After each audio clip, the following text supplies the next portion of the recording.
Good day, guys. Us today, and in this one today, we're going to be playing Super Mario Bros. 2. In fact, it's new Super Mario Bros. 2 using the Citra Emulator, emulating the 3DS games onto our PC. Right, I'm going to get straight into the game before I start waffling on so we can see what kind of performance this is giving us. Okay, in the bottom left-hand corner, we've got the frames per second as per normal, and we've also got some more frames per second happen over here. Now, I take these more as gospel than the actual emulator because sometimes there is a slight discrepancy between them both. Now, I'll go into the settings of this game in just a second, but right now, I just want to see how it's performing. Now, I'm using, like I said, the Citra Emulator. However, I'm using the full official bleeding edge build as of the time of me, well, recording this video, which is down in the bottom right hand corner here. I'm using the keyboard and mouse because that's what is enabled standard on that build. You can, of course, go into the configs and enable the joystick to have full joystick support. It's just not been enabled, but it is actually active within that build. I probably should do a video actually showing you guys how to do that.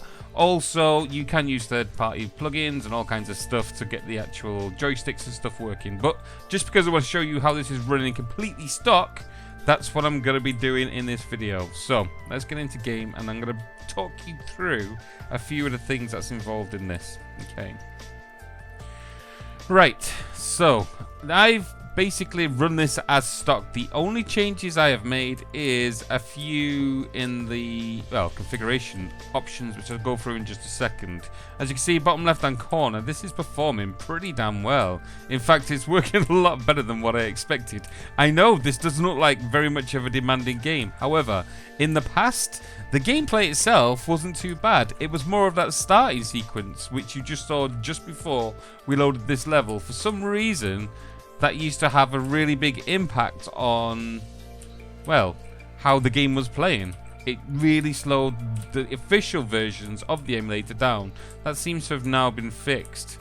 Now, the game itself is really performing really well. What I want to do now then is show you how I'm running this in terms of my configuration. And then I'm going to give you a little bonus tip of how the resolutions and things like that actually affect all this. So first off then, let's show you what I'm running. I'm going to configure. Now, the configuration is completely stock at this point. The general tab, I've not changed anything at all. The system is obviously just my details. That has no impact on the game itself. Input wise, like we talked about, I'm using keyboard and mouse, so I've not changed anything in here at all. Also, in terms of graphics, the only thing I have changed other than keep it stock is the layout. I've changed it to live screen to give it the big main screen, the added, well, to boost it up because that's what everybody looks at when they're playing these games anyway, and obviously the smaller screen to the right hand side here. Other than that, I've changed it to 960p.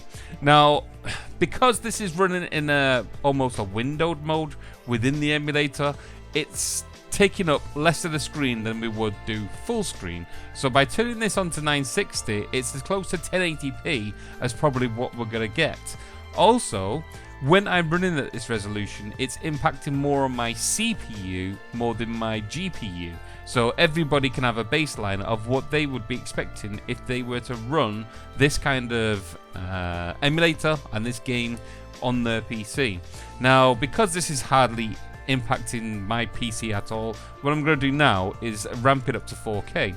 Now, when I click OK, of course, because we're running this in 1080p and you're likely going to be watching this on YouTube and the screen's going to be small, you're hardly going to see any difference between 1080p and the 4K running at 2160p. Just the edges and Mario should look a lot cleaner if you can see that on the big screen, and of course YouTube isn't really going to do this any justice whatsoever. So there we go. To me, that looks down perfect, because the level of detail is unbelievable. Now, also, what I want to run you through now as a little bonus tip is how the resolution is affecting this game and others in general. Now, when we went through the resolutions there, the only thing that was changing was Mario and this star up here.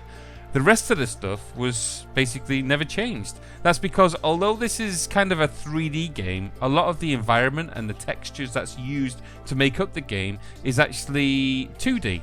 So it's almost just a texture file.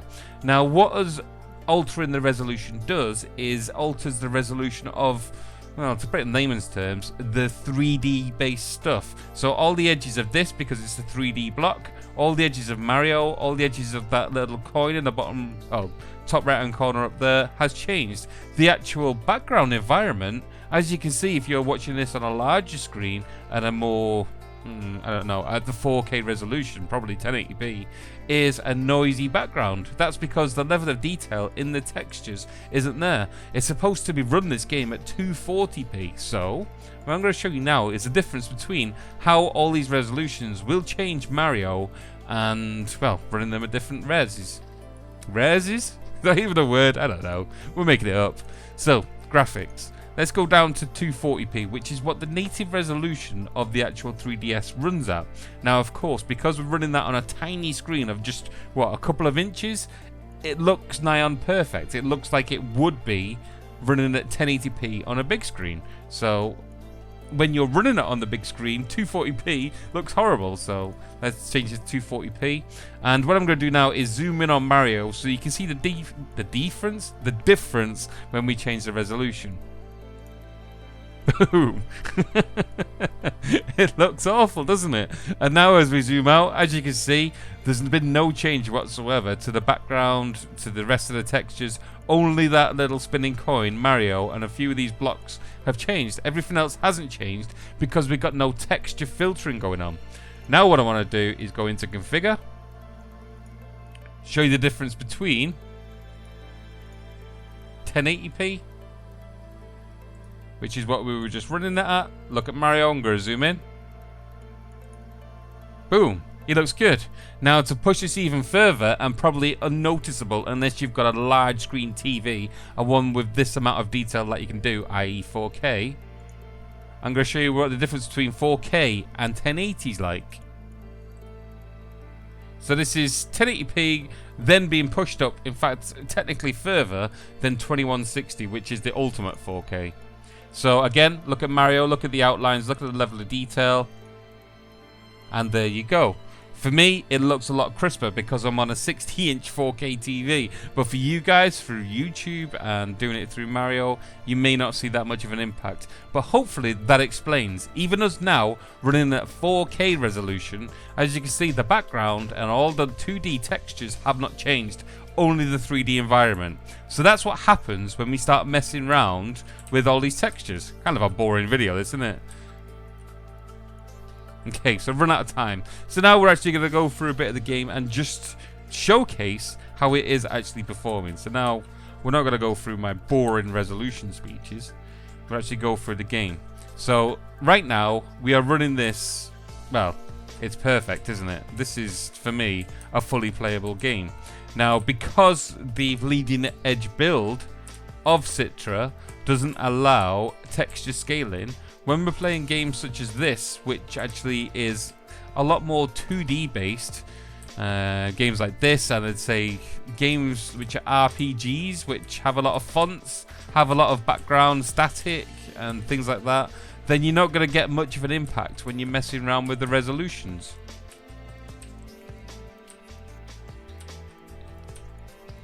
But this is perfect, isn't it?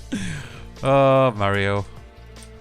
Even though I'm a Sega fanboy, I do love Mario. You cannot say that Mario doesn't know how to make good games. But what you can say is that I don't know how to play them well. So, of course, I haven't really played much of this. But what I can say is that from, well, me having a quick little dabble here. Oh, even that's if I actually make it. I can say, I didn't even make it. Level 1 and I died. What I can say is the fact that it's running it perfect. Citra is doing an awesome job. And as we can see now, because this is a 3D based environment, it looks beautiful. So when we're pumping up the resolution on 3D based games, it looks awesome.